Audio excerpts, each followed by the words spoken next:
Ano yung tamang senyales para ikaw ay dapat maghulog ng buto? Anong itsura ng lupa? Gaano kabasa? Gaano katuyo? Halimbawa ito sir, pinadamo rito yung araro. Pare-parehas yung basa ng lupa, yan pwede na. Pwede yun. Pero pag meron tuyo, meron di tuyo, may basa, may tuyo, hindi pa kanya. Kasi pag dumapo sa tuyo yung buto, Hindi tutubo. Paano mo gagawin na consistent na iisa ang itsura ng lupa, iisa yung basa? Iko mo sa traktor sir. Balsa. Yung kuliglik, patakin mo doon.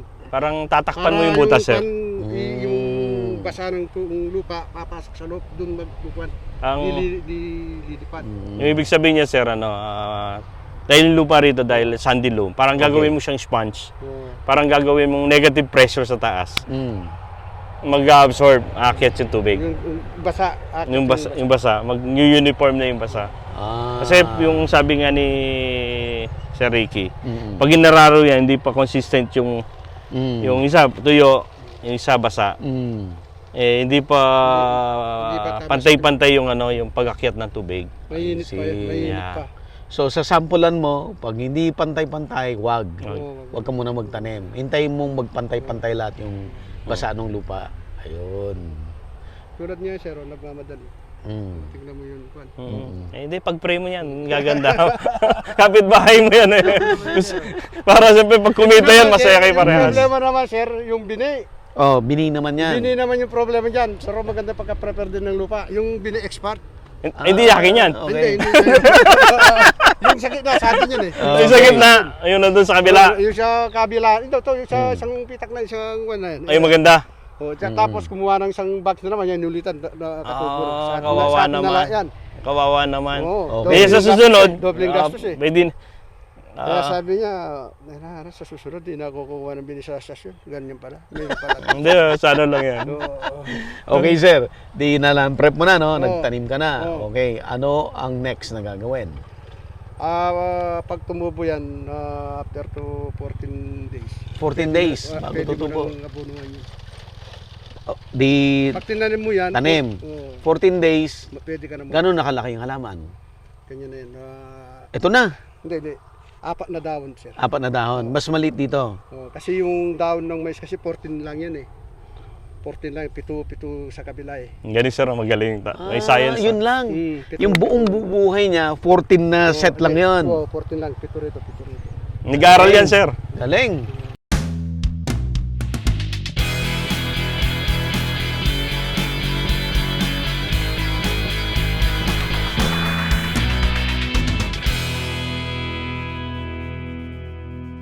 Available na po ang agribusiness merch sa Shopee. Ang link nasa description box. Medyo matagal-tagal mo natin hinintay but finally na-reach natin yung 1 million subscribers dito sa Agribusiness How It Works. Kaya meron tayong win a trip to Vietnam, all expense paid. Open to all farmers, gawa lang kayo ng 1-minute video at sabihin bakit kayo ang kailangan manalo.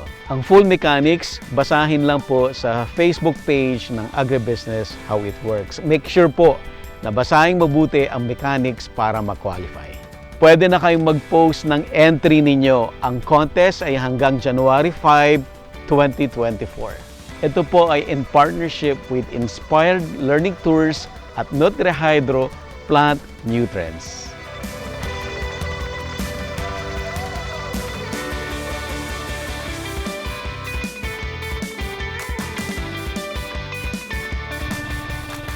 So, Apat na dahon na yan, sir. Pwede mo ng... dalawang pares. pares. Abono ko na. Dalawa kapila. May natutunan ako, hindi ko alam yun, sir. Anong abono ang unang lagay? Yung complete tsaka urea. Urea, tsaka complete. Kasi pag pangalawang abono, dapat marami yung complete kaysa urea. Pang anong interval nun? Yung unang naglagay ka after 14 days, diba? 4 ng dahon ng mais. Naglagay ka na ng complete at saka urea, mas marami yung complete. Kailan yung next? Pang ilang araw? Pag yung next? yung down niya, magkabila na naman. 25 to 30 days. 25 to 30 days. Sasara mo na yan. 4 na yung ano? 4, 6, ganun. 8 na. Hindi, kukuha na yan. Walo na. Magkabila. Apat na pares. Apat na pares. So, 8 dahon. Yun yung second application mo. Mas marami ang... Tulad nito, sir. No? Sige. Dalawa pa lang to na, sir. Nag-abono na. Oo. Pag nag-apat na yan, pwede mo nang abonohan yan. Yan, dalawa. Bali, kuha na ito sa dalawa. Ito. So, magiging ang katumbas nun is 30 days. Pag nagdagdag na naman ng isang kwan dito, pangatlo na ito na, sir. Mm. Pangatlo na rin dito. Pag tawag na yan, pwede mo nang isara yan. Kasi Yun. sa mga 25 days na yun. Pag sinabi mong isara, anong ibig sabihin nun, sir? Yung Tapos na, aruruin ulit dito. sir. Aruruin mo na sa side ulit Kukuha na- para wag tabong ganon. Oo, Hindi hiling- nang sabog tabong hiling up. na sara. Para matakpan yung Hiling pataba. up. Ugap. Tsaka yung pundasyon, sir. Oo. Tapos magpatubig ka, malalim yung kwan. Dito na, faro irrigation Para ka. irrigation. Mabilis yung pagkatubig. Galing. Paano nyo napag-aralan yun? Experience lang. Huwag kami kasi sa corn...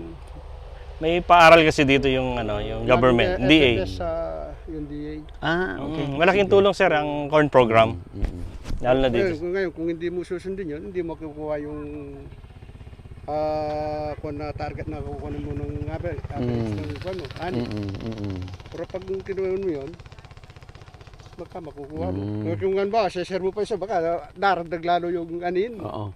Pag sinara mo, that's 30 days. Tapos na yung crucial.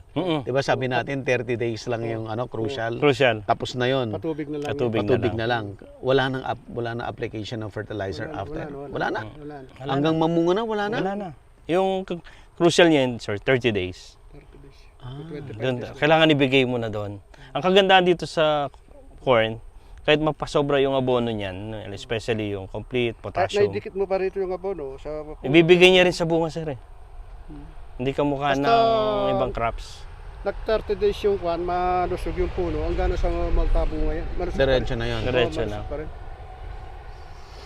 Dalawa lang pala. So, anong tawag dun sa una, sir? Basal, Basal, yung una. Pangalawa, yung top second, dress, side dress. side dress. Side dress. So, walang top dress. Actually, ang dito hindi na nasanay. Yung iba naman May basal. nagbabasal dito, sir. Nagbabasal. Pero ako, sir, Hindi na. matagal nagtanong mo, hindi pa ako nagbasal. Pero hindi ako nahuli ng ani sa nagbabasal. Ang titignan mo, sir, may punto yung kay sir. Kasi yung kanila, 'di ba, yung after rice, may mga May naiwan pa doon. may naiwan pa. Tsaka yung Ako, kaya hindi ako nagbabasal, sir. Ganito lang pagbasihin ko. Yung bata, kapisa, bagong, hindi pwede pa kainin ng kanin yan. Kailangan gatas pa lang yan. Ganon din niya. Hindi pa pwedeng kumain ng kwan yan. Mayroon kasing dala sa sidling yan eh. May dala pang kwan sa sidling yan eh. Mayroon pang kakainin yan eh. Importante, sir, yung resulta. Tapos pag kumain yung ugat, makakakuha pa sa lupa. Pag 14 days. Pero sa susunod, try lang tayo ng ilang kung mga ilang row, mga 3, lagyan natin ng Experiment lang. basal. Oh, Experiment tayo. Pero sa result ng yield nila, Maganda. Sir Buddy, maganda na. Compare ako, sinubukan pa namin nung nagkuhan kami sa mais. Pag nababas na yung bulaklak, magkuhan ka lang ng sandayos. Alisin mo yung bulaklak. Pero magkakalaman pa yung kuhan. Kasi yung Mamumulaklak ulit? Kuhan, ayan ang pumapasok sa laban, sa bunga. ako Sir Buddy, ito yung ako, ginagawa ko kaya minimix ko tong variety. Hindi isa. Yung nalaman ko to sa US, yung best corn farmer sa US, ang ginagawa niyan, nagpapahiram ng binhi sa mga katabing farm niya. Okay. Yung pinaka-best nga, yun ang binibigay. Kasi yung bulaklak niyan yung cross-pollination. Pag pangit yung mais ng katabi mo, kasahan mo yung mais mo affected. Kasama ka. Oo. Tignan mo yung kaya halimbawa, yung binibigay ko na binhi sa kanila, sir. Kung halimbawa yung hangin dito from east, kailangan magagandang yan. Magagandang kuhan yan, bini. Then magko-cross yan, sir Ewan ko kung ibang corn farmer kung alam po ito. Hindi madamot Imagine kapitbahay mo, bigyan mo ng magandang seeds. 'Di ba? Gaganda rin yung Kaya kanina dapat maganda rin sa kanya, sir. Para Dapat mapaganda mo. maganda. Ay mo, Kasi left and right mo. Pids na mais, tsaka yung mais na puti. May cross. Sabay yun, magka-kwan yan. Nagko-cross. Nagko-cross sila. Meron din lilitaw na pula sa puti, meron din lilitaw Dahil sa Bulaklak. sa Ilang kilometers lipad ng hangin, sir eh. Dadapo yan sa ano eh. Doon sa Yan, Bulaklak. ang apektado naman ng mais, sir, kung lumilipad dyan, umuulan, yan apektado yun sa sa mais. So, bukod doon sa pollination, ano pa ang peste, insecticide, pesticide, fungicide, may ganun ba? Wala. Wala na. Wala, sir. Kasi ano na to? Ano, biotech. Biotech na. Biotech ang ano rito. Compare ako, yung mga Ayan yung mga nagtatanim ng pangkain ng mais, ang puro kagustuhan namin sa mais. spray yan, sir eh. Mm. Kung ako pipili, sabi ko, mas prepared ko na to, walang Kasi insect. hindi maganda for human, parang pagkakainin ng tao to, parang hindi masarap eh, no? Hindi masarap, pero animals eh. Pwede. Sige. Or pang silage, pwede siya, sir. Mm. Then, ang kagandaan yan, talagang pag 30 days na, sigurado na. Then, ang kagandaan, nagtatanim mo kami ng yung first, itong season, wala nang bagyo. Sigurado na eh. Sa Presyo sa na lang. harvest naman, post-harvest, anong mga crucial dyan na binabantayan ninyo? Yung ano, sir, yung ako nasasagot dahil yung sa timing talaga. Minsan Timing din, yung pag, date, ayun. pag napaaga yung harvest mo, sir, medyo problem ka pag pinatuyo mo yan. Maliban dun sa yung recovery, napakababa. Then, pag binenta pa yan, yung puro yung quality, babagsak yung presyo. Pero pag matured, talagang sabi nga sa hinog sa panahon, konting shrinkage na lang or yung ano, yung reseco. Ito na yung napag-usapan natin kanina. Yung na kanina. Yung recommendation ng seed company, mag-a-add ka lang ng 10 to 14 days. Then Kaya perfect. sabi ko nga nung ano, kasi sa corn program yan ang laging problem. Minungkay ko yon, sabi ko sa mga seed company, kung okay lang, sabi ko para fair naman. Pero sa trader, pero sa farmer, sa lahat. Magdagdag na lang tayo, wag nyo nang gawing... Bakit ito ang recommendation ng seed company? Why bakit wala doon sa recommendation mo na additional kasi 14 days? Honestly, sila may mga trial din yan eh, no? Pero yung sa atin, baka nag-trial lang sila, doon sa kanila kukunti lang.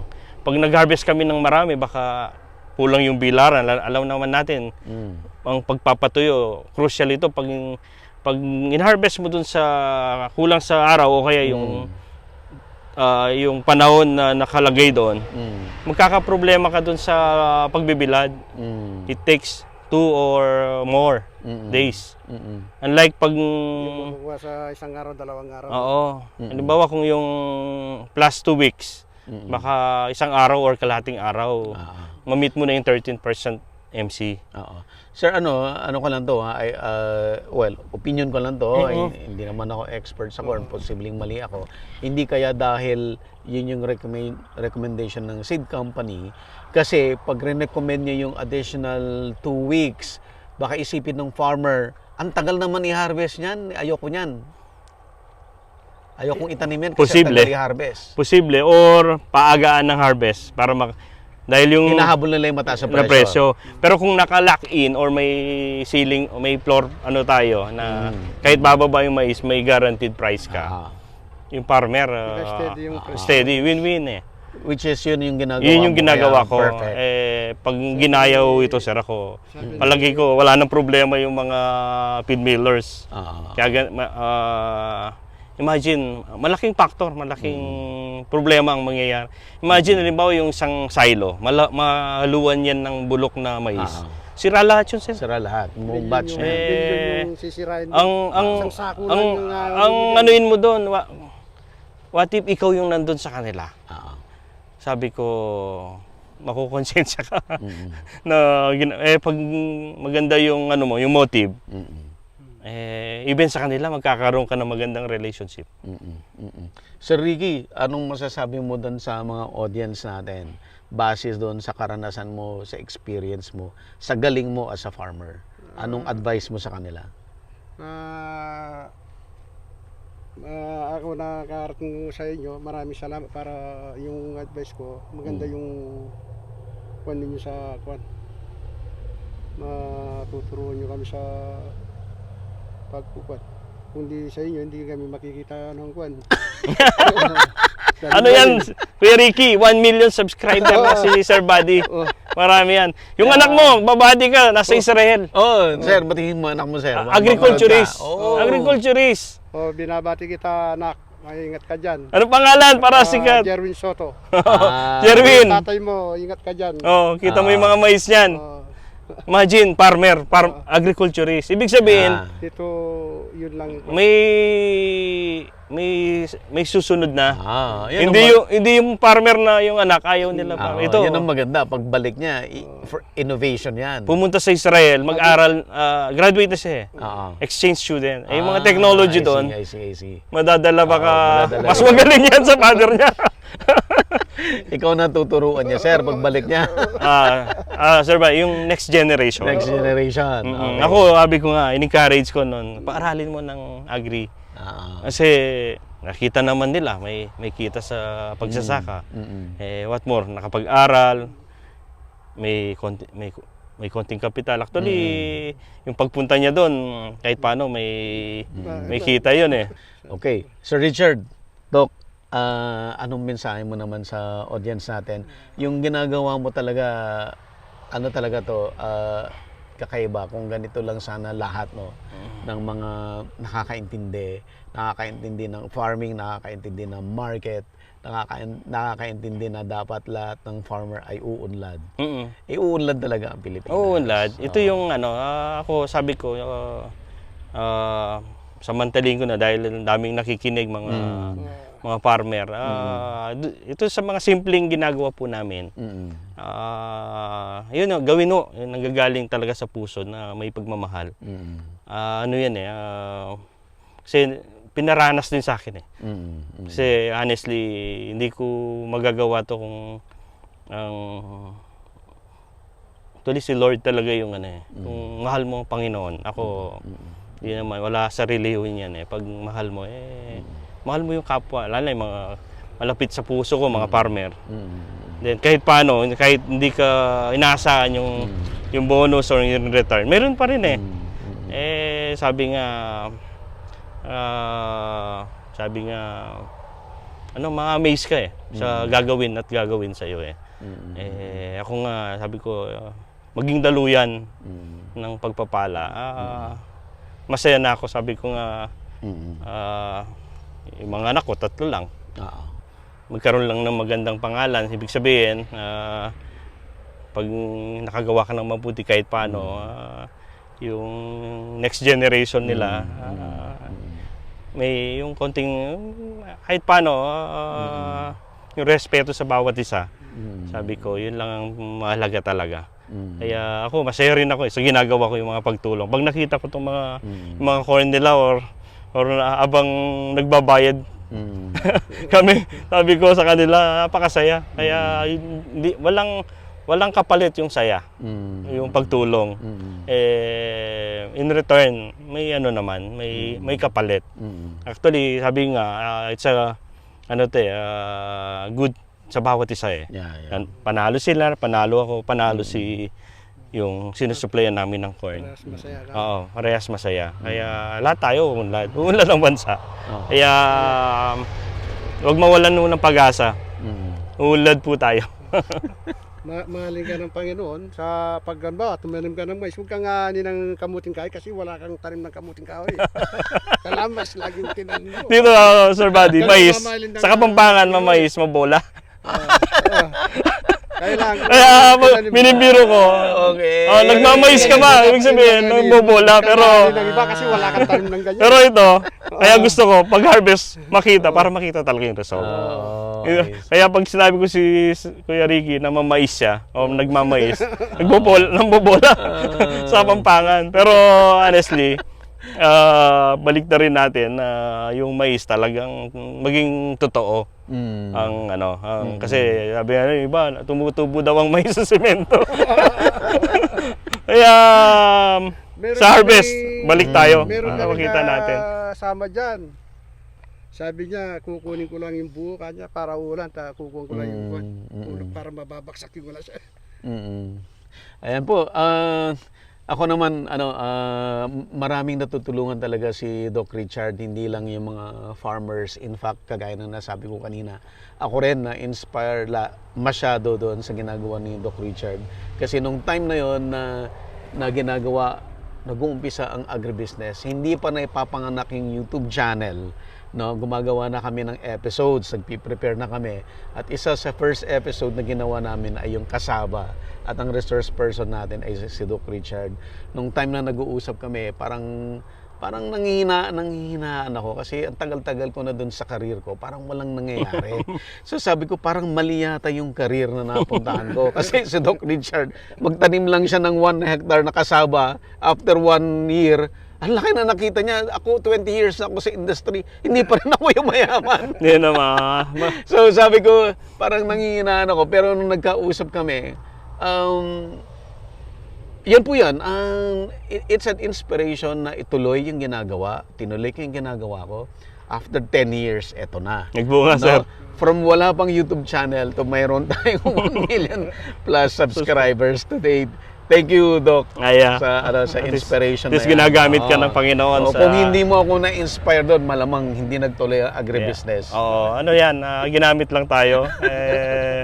Sabi ko nga sa'yo, may power yung word. Kaya tingnan mo lang, maging positibo lagi. Kaya asahan mo pa, sir, marami pang darating. Marami pa. Marami ka pang matulungan kasi kailangan ka pa ng maraming farmer. Thank you. Mga subscriber natin. Pagdating na harvest, masaya. Dito, parang... Sige sir, balik tayo harvest. Balik tayo pag-harvest dito. Makita talaga yung yield. Oo. Kasi ito lang yung copy ng DA, yung ginagawa nila. Maraming makikinabang. Tsaka yung ito, at least to, maging inspirasyon sa ibang region. Actually, may malaking tulong din, sineseminar sila. May mga tulong din na... Sa mais may abono, no? May abono. Ganda. Ganda ng bundok. Yan sir, yung sa taas yan. Ganda naman pag may bahay ka dito, yan ang background mo. Tinatamnan natin ng ng kasaba yung sa taas. Yung taas na yan. Sa taas. Doon talaga yung maganda, parang yung kwali. Ganda. Meron kong napuntahan dyan sa taas na yan, dinala ko ni Caproni. Yung mataas tapos parang may view. Sa Nabuklod. Nabuklod ba yan? Yung Nabuklod. mataas na? Maganda sir. Tapos may mga structure na may trampoline yung diba? May vlog niya rin kang kapulong. Ronnie. Ano yung tawag natin sa kanya? Alden Richard. Yung tawag Si Ronnie Kapulong. sa politika sabi niya lamang lang daw siya ng isang ligo kay Alden. Kaya hindi na nawala yung niya sa kanya. Alden ang tawag dito. Wala ko siya pa. Kini, agyo na ni Ken. Di mo ditak maparalis.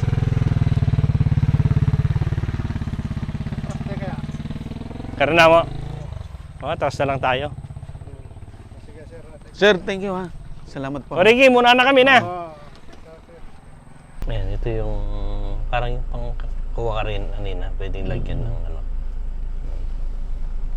Yun yung pang deliver. Nandun yung iba. Yung iba yung dalawa na mayroon ako sa Ford pinapagawa. Mga old tractor ko, pina-restore ko, sir. Okay lang kayo sa Indian. May Indian food. Biryani. Hanapin mo nga yung laptop ko. Kailangan ko magtrabaho. Baka ay pinasok ni Mami doon. Yun ang sabi. Doon sa office. Okay. Ang ganda naman.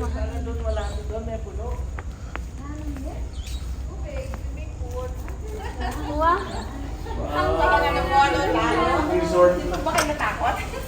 Sabi ko nga, kung wala kayo, kami lang, aatras kami. Ulan pa na rito. Maganda na masyado. Ako, no? per night mo. Parang binunggahan naman masyado. Hindi naman, ano lang.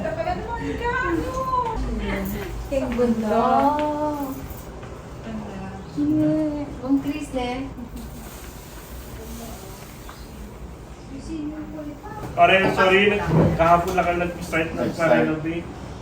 Sabi ko nga, ba't wala kayo dito sa Florida Blanca? Okay, Ang Florida Blanca, sir, talagang wala pang... wala talaga. Pero yung lugar ko, yung sa bundok, ganito yung plano.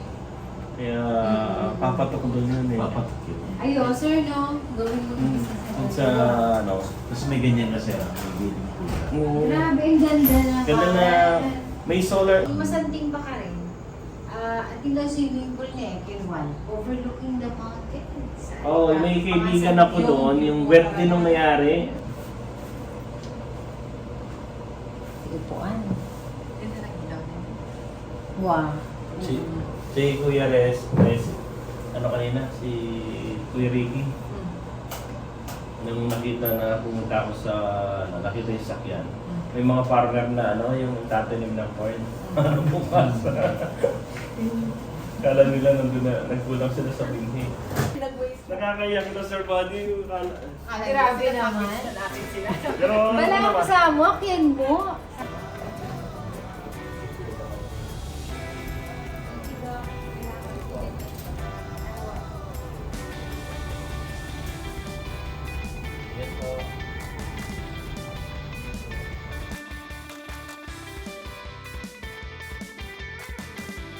Kasama natin si Ma'am Cel Ocampo ng Inspired Learning Tours. At ngayon, pag-uusapan natin yung ating upcoming tour, Ma'am, Yes sa po. Vietnam. Dalat City, Vietnam. Mm-mm. Sa January 24 to Mm-mm. 27. Sa 27. Opo. Ba't naisip natin na mag-Vietnam tayo this time? Sa Dalat po, makikita yung talagang very advanced greenhouse technology.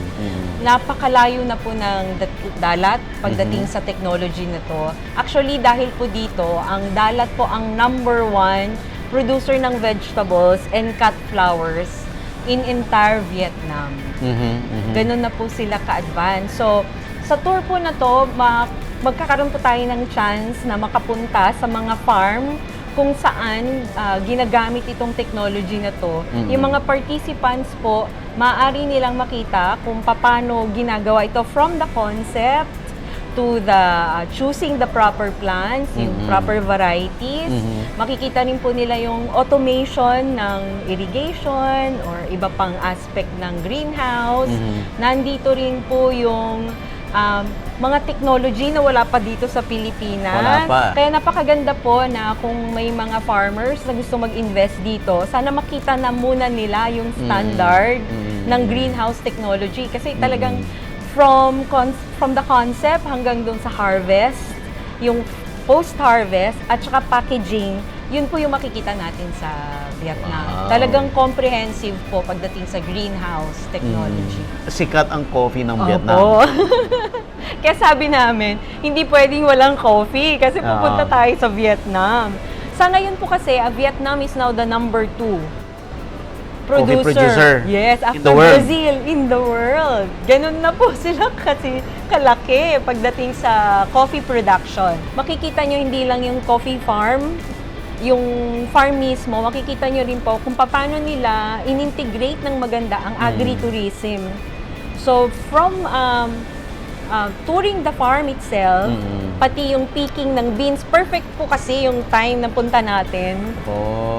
Pula po ang mga beans na ready for harvest pagpunta natin doon. So, papakita po nila pati yung paano mag-brew. So, yung buong process po, ipapakita nila sa atin hanggang makagawa tayo ng coffee. Okay, Ma'am Cel, paano? Opo. Pwede po ba silang humabol? Kaya pa? Opo, meron pa pong mga ilang slot. Pa-prioritize po natin yung mga tuloy-tuloy po yung registration and sa payment. So, mag-message lang po kayo sa Inspired Learning Tours sa Facebook page namin, or you can call 0917-506-6876. para po matulungan namin kayo sa registration. Ayan. Kasama po natin ngayon si Sir Buddy at ang kanyang team. Nauna yung topic nun, sir, parang yung social media social in media. your farm. No? Yeah. Pero ngayon, level up na, sir. Oo. Mas konting in-depth. Pag-aaralan mo ngayon yung social media mo, paano yung nag-work, ano yung mga strategies, para mo interpret yung data, Opo. para magamit mo talaga doon sa decision making, paano mo ipopromote yung iyong farm. Available na po ang agribusiness merch sa Shopee. Ang link nasa description box. Agribusiness, how it works. Instruct, inspire, succeed.